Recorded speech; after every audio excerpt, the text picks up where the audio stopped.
তাই ভগবান বুদ্ধের চরণে শত শত প্রণাম জানিয়ে আমরা ভগবান বুদ্ধদেবের জীবনী আলোচনা আমরা করব। হিমালয়ের কোলে নেপালের কপিলাবস্তু রাজ্য, রাজা শুদ্ধোধন, দুই রানী মায়াদেবী ও মহাপ্রজাপতি। মায়াদেবীর স্বপ্ন দর্শন, ছোট হাতি তার শুঁড়ে একটি ফুটন্ত পদ্ম মায়াদেবীর শরীরে মিলিয়ে যাওয়া। স্বপ্নের কথায় দৈবজ্ঞরা জানালেন শাক্য বংশে এক মহাপুরুষ জন্ম নেবেন। কপিলাবস্তু থেকে দেবদহে অর্থাৎ মামার বাড়ি যাওয়ার পথে লুম্বিনী নামক বাগানে বুদ্ধের জন্ম হয়। যিশুর জন্মের 500 বছর আগে, এখন থেকে প্রায় 2500 বছর আগে তার জন্ম হয়। চারিদিকে আনন্দের রোল উঠল। নামকরা ত্রিকালজ্ঞ ঋষি অসিত শিশুকে দেখে নতজানু হয়ে প্রণাম করলেন।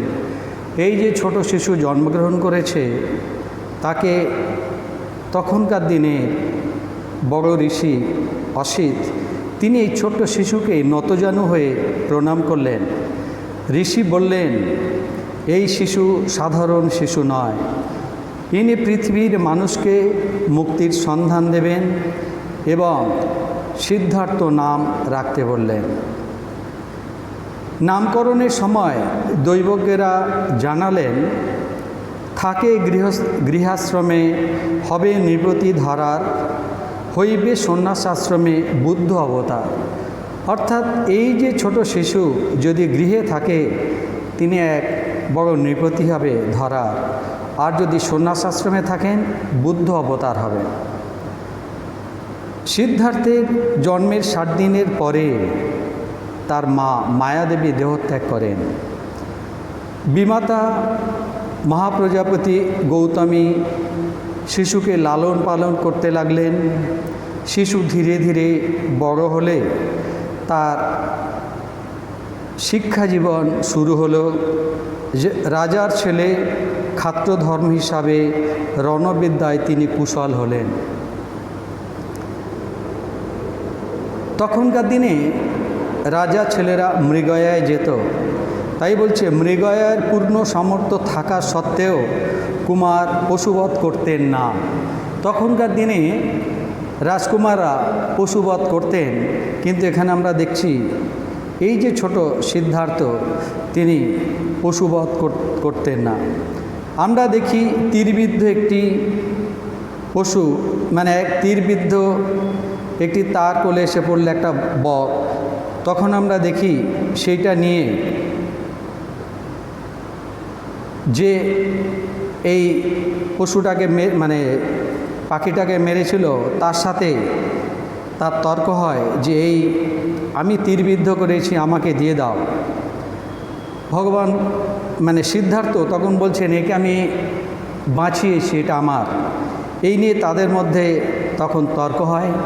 তারা যারা বয়স্ক ব্যক্তি ছিল তাদের কাছে গেলেন, গিয়ে জানালেন যে যে ব্যক্তি পশুকে বধ করে, সেই একই পশু যে আবার তাকে প্রাণ দেয়, এটা কার প্রাপ্য? তখন বয়স্করা বললেন, যে ব্যক্তি এই জীবকে লালন পালন করে তারই প্রাপ্য। তাই আমরা দেখি যে এই তীরবিদ্ধ যে পক্ষী তার কোলে পড়েছিল, সেটা এই সিদ্ধার্থের হয়ে গেল।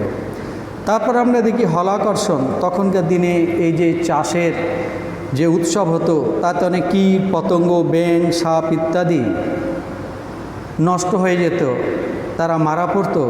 তাই এই হলাকর্ষণ উৎসব দেখে তিনি খুব ব্যথিত হতেন।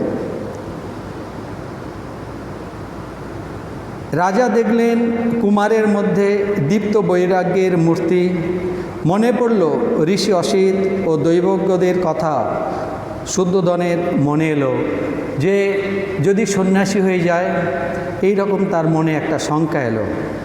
রাজকুমারকে মায়ার বাঁধনে ফেলার জন্য দণ্ডপাণির কন্যা গোপার সাথে বিবাহ দিলেন। দেখতে দেখতে 10 বছর কেটে গেল, বিবাহ হলো, 10টা বছর কেটে গেল, একটি সন্তানও জন্মগ্রহণ করল। নাম হলো রাহুল। রাজা খুশি হলেন, কারণ শিশুই সিদ্ধার্থের স্বর্ণ শৃঙ্খল। এই যে বাচ্চা তার জন্মগ্রহণ করল, রাজা শুদ্ধোধন মনে করলেন যে এই ছেলেই এই সিদ্ধার্থের সংসার থেকে যে বেরিয়ে যাওয়ার পথ রুদ্ধ করে দিল তার শৃঙ্খল রূপে। এদিকে বন্য হাতি যেমন বনে ফিরতে চায়, কুমারও ভাবছেন কিভাবে মায়ার পাশ কাটাবেন। এদিকে রাজকুমার রাজ্য বিহারের আদেশ চাইলেন পিতার কাছে যে তিনি রাজ্যে পরিদর্শন যাবেন। নগর ভ্রমণে বুদ্ধের মনে এনে দিল বিরাট পরিবর্তন। তিনি কি দেখলেন? তিনি প্রথমে দেখলেন একজন জরাজীর্ণ একজন বয়স্ক মানুষ কাঁপছেন, লাঠির উপর ভর দিয়ে চলছেন। যখন তিনি ছন্দকে জিজ্ঞেস করলেন, ছন্দক বলল যে প্রত্যেক মানুষই বৃদ্ধ বয়সে এই অবস্থা হবে, একসময় সে লাঠির উপর ভর দিয়ে চলবে এবং এই পরিস্থিতি তার একদিন আসবেই আসবে। তখন তার মনে বৈরাগ্যের উদয় হলো। ফের তিনি দেখলেন একটা ব্যাধিগ্রস্ত লোক, তার শরীরে পচে গেছে, বিভিন্ন রকমের কীট তার মধ্যে শরীরের মধ্যে দেখা দিচ্ছে। এইটা দেখে তিনি বললেন, এটা কি? বললেন, এটা হচ্ছে ব্যাধি। কারণ প্রত্যেক মানুষের শরীরে এই ব্যাধি আক্রমণ করবেই করবে, ব্যাধি ছাড়া কোনো মানুষ থাকতে পারে না, কারণ আমাদের প্রত্যেকেই এই ব্যাধির দ্বারা আক্রান্ত আমরা হই। তারপর একদিন দেখলেন একটা নিথর, তার প্রাণ নেই, এটাকে কি বলে? মৃত্যু বলে। কারণ মানুষ একদিন তার জীবনে মৃত্যু অবধারিত। যখন আমরা জন্মগ্রহণ করেছি আমাদের মৃত্যু আসবেই আসবে। শেষে তিনি দেখলেন একজন সৌম্যদর্শন সন্ন্যাসী। সেই সন্ন্যাসীকে দেখে তার মনের পরিবর্তন এসে গেল। এই আগে যে 3টি জিনিস তিনি দেখলেন, জরা, ব্যাধি, মৃত্যু, এটা তার মধ্যে একটা বৈরাগ্যের উদয় হলো এবং শেষে দেখলেন একজন সৌম্যদর্শন সন্ন্যাসী। মানুষের সমস্ত আশা, কামনা, বাসনা, সমস্ত আনন্দ চিরদিনের জন্য স্থির হয়ে যাবে। দৃশ্য গন্ধে ভরা জগৎ, কল্পনার জগৎ, স্বপ্নের ন্যায় মিথ্যা। প্রশান্ত চিত্ত পুরুষ, ইনি সমুদয় বাসনা পরিত্যাগ করে ভিক্ষান্নে জীবন ধারণ করছেন। রাগ দেশ কিছুই নেই এই সৌম্যদর্শন সন্ন্যাসী। যেন পথের সন্ধান পেলেন, স্মরণ করলেন পণ্ডিত ও জ্ঞানীদের কথা, প্রব্যোজ্যায় সুখ আছে, অর্থাৎ সন্ন্যাস জীবনেই সুখ, এটা তিনি তার মনে এলো। চিন্তামগ্ন রাজকুমার রাজপ্রাসাদে ফিরে পিতার কাছে পরিব্রাজক জীবনের অনুমতি চাইলেন যে আমি পরিব্রাজক জীবন যাপন করতে চাই। পিতা পুত্রের চলল যুক্তির বাণ। একজন আরেকজনকে যুক্তি দিচ্ছে যে প্রব্রজ্যায় গেলে কি সুফল হবে, আর একজন পিতা পুত্রকে বলছে সংসার আশ্রমে কি ভালো জিনিস আছে। শেষে রাজা নিরস্ত হলেন।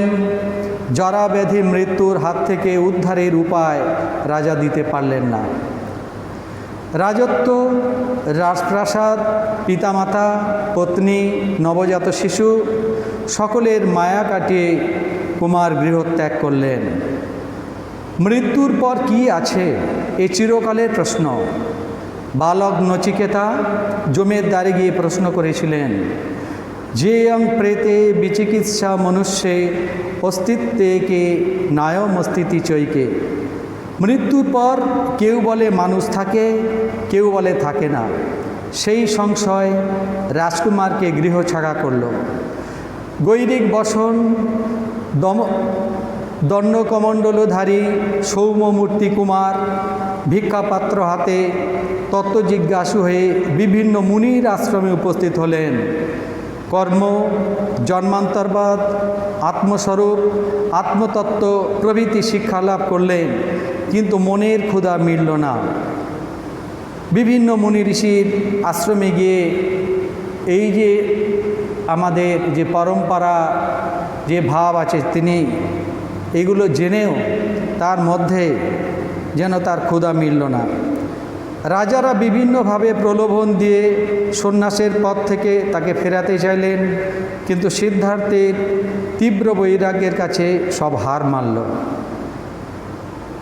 বর্তমান বোধগয়ার নিকটে উরুবিল্ল গ্রামে পৌঁছলেন।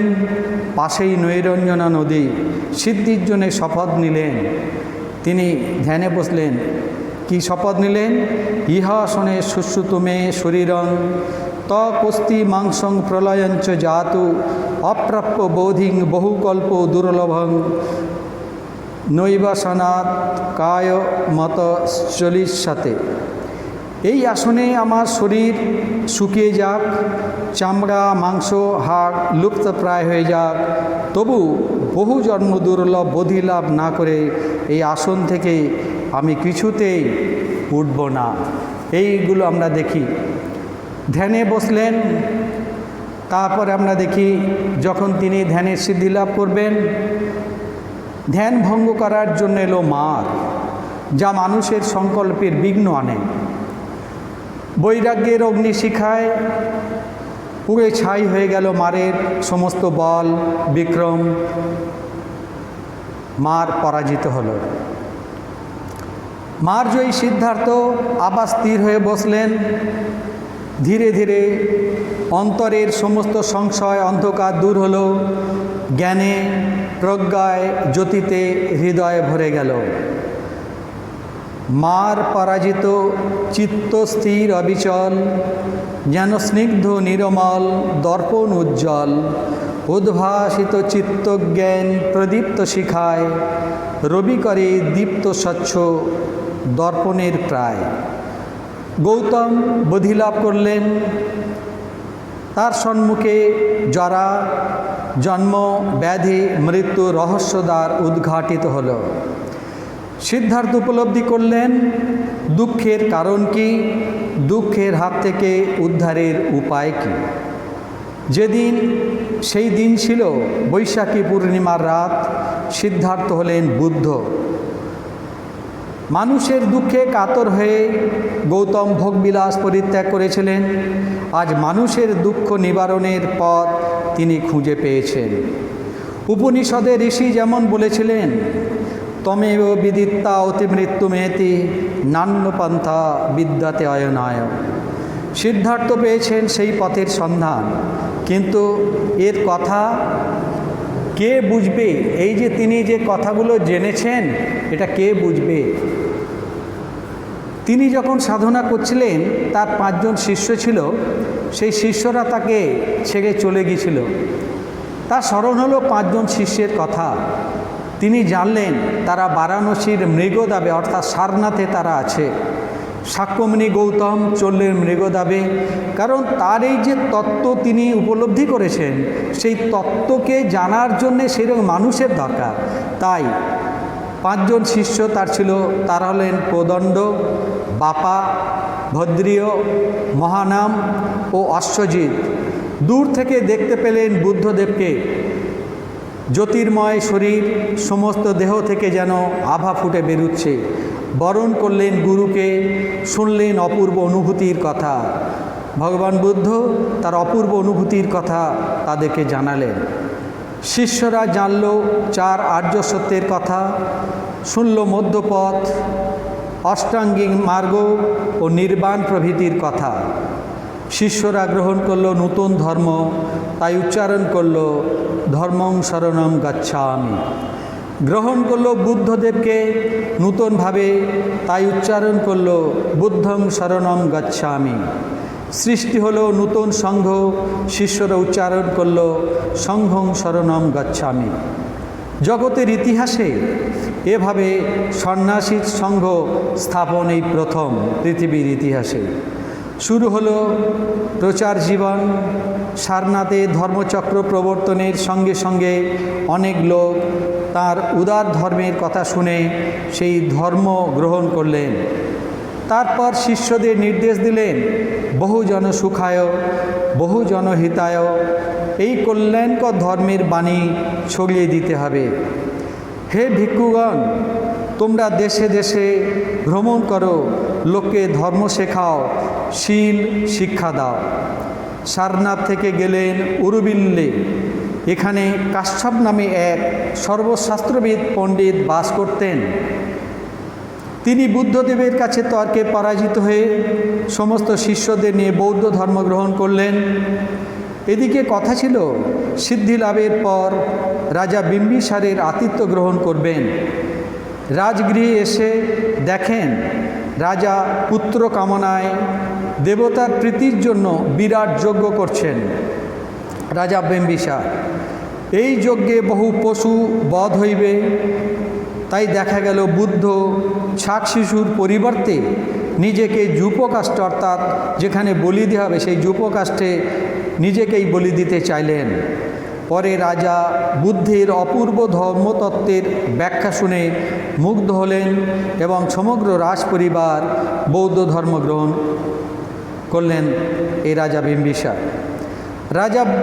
রাজা বুদ্ধদেবকে বেনুবন দান করলেন এবং ভিক্ষুদের থাকার একটা আস্থানা হলো। শাস্ত্রবিদ কাশ্যপ ও রাজা বিম্বিসারের বৌদ্ধ ধর্ম গ্রহণের ফলে সারা দেশে বৌদ্ধ ধর্মের কথা ছড়িয়ে পড়ল। বৌদ্ধ ধর্ম যে একটা নূতন ধর্ম, এটা ছড়িয়ে পড়ল। রাজা শুদ্ধোধনের কাছে পৌঁছেছে বুদ্ধদেবের কথা। তিনি নিজের সন্তানকে আমন্ত্রণ জানালেন। পরপর 9 বার দূত গিয়েছে, সকলেই বুদ্ধের ধর্ম গ্রহণ করে সঙ্গে রয়ে গেল। কেউ আর এসে বাবাকে খবর দিচ্ছে না। 10ম দূত বলিবদ্ধ উদয়ের নিকট খবর পেয়ে বুদ্ধদেব চললেন পিতার সাথে দেখা করতে। ভিক্ষাপাত্র হাতে 2 শিষ্যকে নিয়ে গেলেন পিতার সাথে দেখা করতে। পিতা পুত্রকে অভিনন্দন জানালেন, কিন্তু ভিক্ষাপাত্র দেখে পুত্রকে গভীর আক্ষেপে বললেন, এ তো রাজবংশের কাজ নয়, তুমি যে ভিক্ষাপাত্র নিয়ে এসছো এটা তো রাজবংশের কাজ নয়। বুদ্ধদেব বললেন, তার নূতন জন্ম হয়েছে, তিনি এখন রাজবংশের নন, এখন তিনি বুদ্ধ বংশে জন্মগ্রহণ করেছেন, আর এই বংশের কুলধর্মই হলো এই ভিক্ষাপাত্র। রাজার ভুল ভাঙল ও অহংকার চূর্ণ হলো। এবার সামনে এলেন মাতা গৌতমী, আনন্দে অশ্রু ঝরে পড়ছে। বুদ্ধদেব ভিক্ষা চাইলেন। মাতা প্রশ্ন করলেন, কি ভিক্ষা দেব? বুদ্ধদেব বললেন, তোমার মন আমাকে দাও। যে মন বিশ্বের কল্যাণ কামনা করে,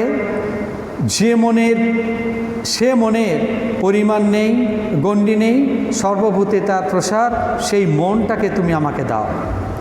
এর পর এলেন গোপা।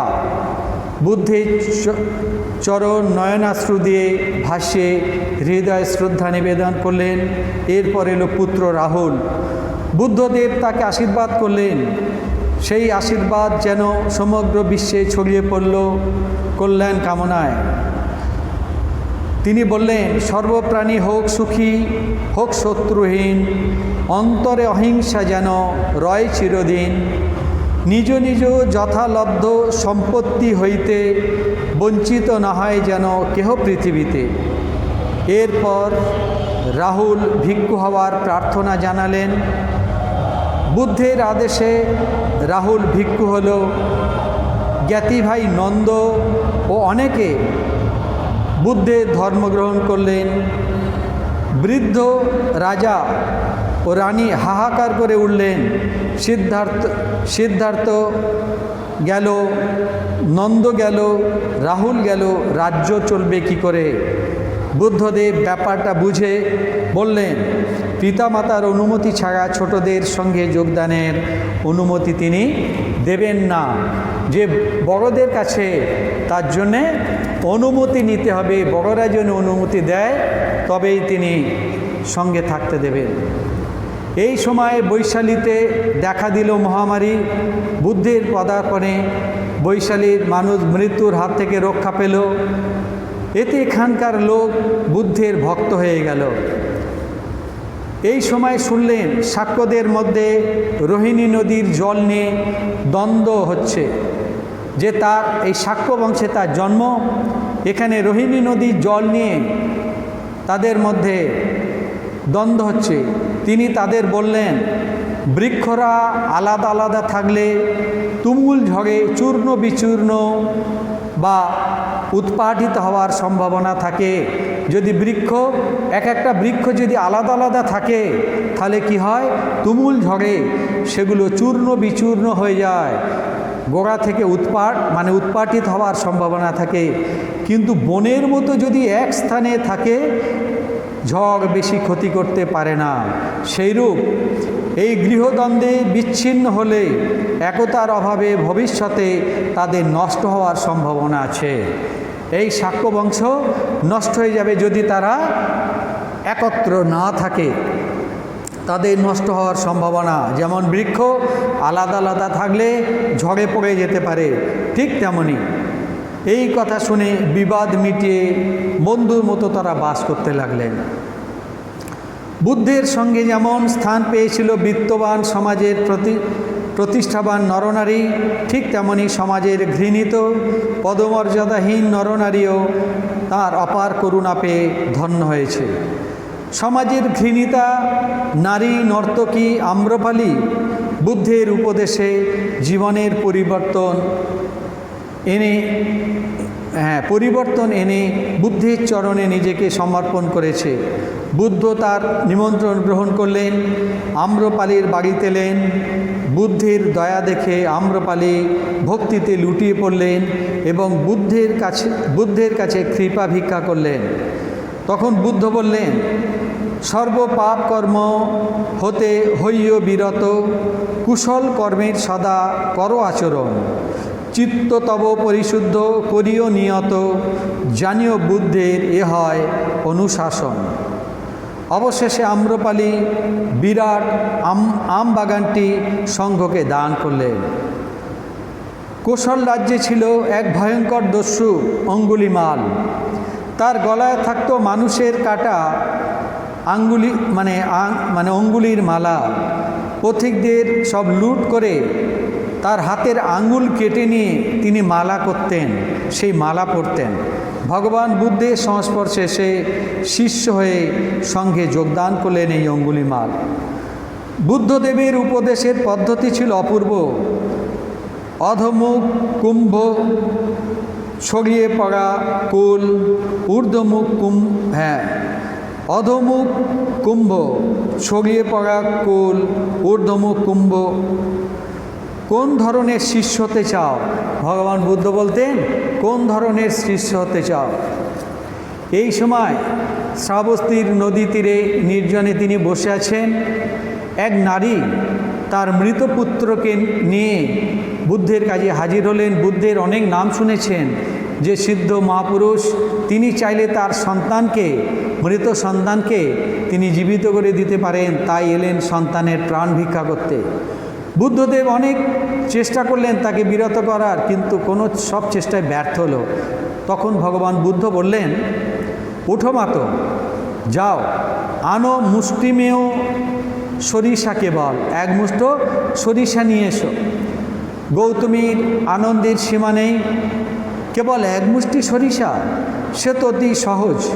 কিন্তু বুদ্ধদেব আরও বললেন, এই সব সেই গৃহ হইতে আনিও, কেবল যে গৃহে কেউ মাতো মরেনি কখনো, যে গৃহতে কেউ কখনো মরেনি, সেই গৃহ থেকে তোমাকে আনতে হবে।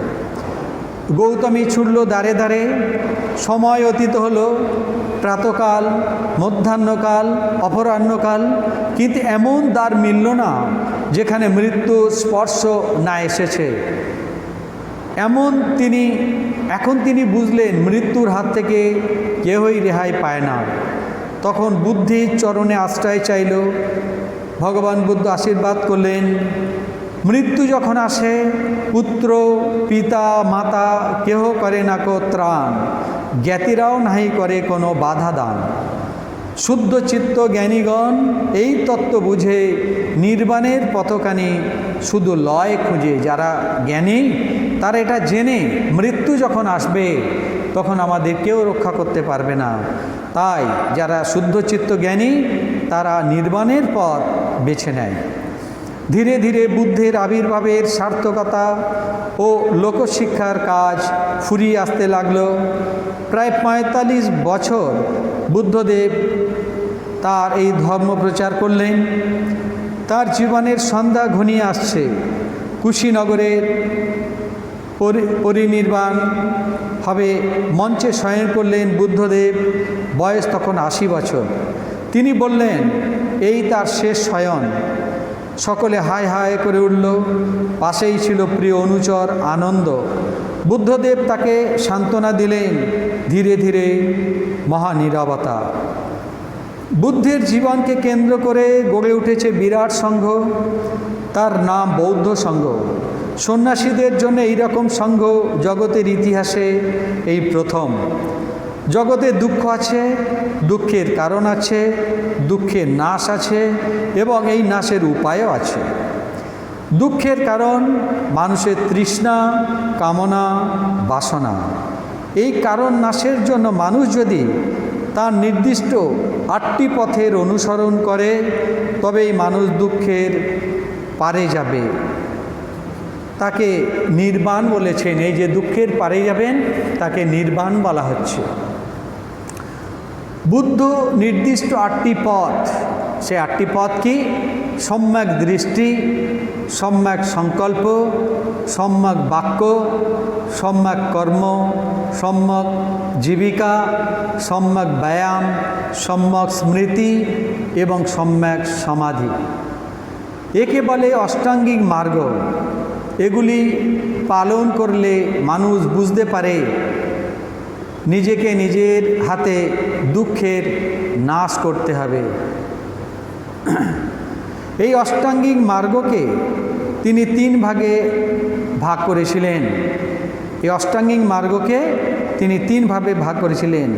যেমন শীল, চিত্ত ও প্রজ্ঞা।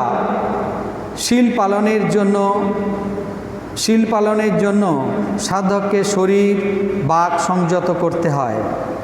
যেমন সম্যক বাক্যের অর্থ মিথ্যা না বলা, নিন্দা না করা, কর্কশ বাক্য না বলা, অবান্তর কথা না বলা। সম্যক কার্যের অর্থ জীবন নাশ না করা, চুরি না করা এবং ইন্দ্রিয় সুখ ভোগ না করা। সম্যক জীবিকার অর্থ সৎ উপায়ে জীবনযাপন করা। সম্যক স্মৃতি, মনের মধ্যে যেসব বিকার উপস্থিত হয় তাদের গতিবিধির উপর গভীর মনোসংযোগ করা। সম্যক ব্যায়াম, মনে যে সমস্ত অপবিত্র চিন্তা আসে তা সরিয়ে পবিত্র হওয়ার চেষ্টা করা। সম্যক সমাধি, বৌদ্ধ শাস্ত্রের নির্দিষ্ট নিয়ম সুচারুরূপে পালন করা। মন পবিত্র হলেই জ্ঞানের আলো প্রকাশিত হয়। এরপর আসে প্রজ্ঞা। এতে রয়েছে সম্যক দৃষ্টি, সম্যক সংকল্প। মন পবিত্র হলে জগতের সম্বন্ধে ঠিক ঠিক ধারণা হয়। জগতে সত্য মিথ্যা সবটি স্বরূপ যখন বুঝতে পারে তখন সত্যটিকেই মানুষ গ্রহণ করতে প্রকৃত সংকল্প নেয়। তিনি বলতেন, নিজেই নিজের প্রভু, নিজেই নিজের আশ্রয়। পুত্র বা বন্ধুবান্ধব কেহই মৃত্যুর কবল থেকে ত্রাণ করতে পারে না। বুদ্ধদেব নিজের জীবনে এটি পরীক্ষা করেছেন। তাই তিনি বলতে পেরেছিলেন, আমি সর্বজয়ী, সর্ববিদ, সমস্ত কিছুতেই নির্লিপ্ত, সর্বত্যাগী, তৃষ্ণা নাশ করে দুঃখের পারে গেছি। আর বৌদ্ধ ধর্মদের যে গ্রন্থ আপনারা জানেন, সেই গ্রন্থের নাম ত্রিপিটক।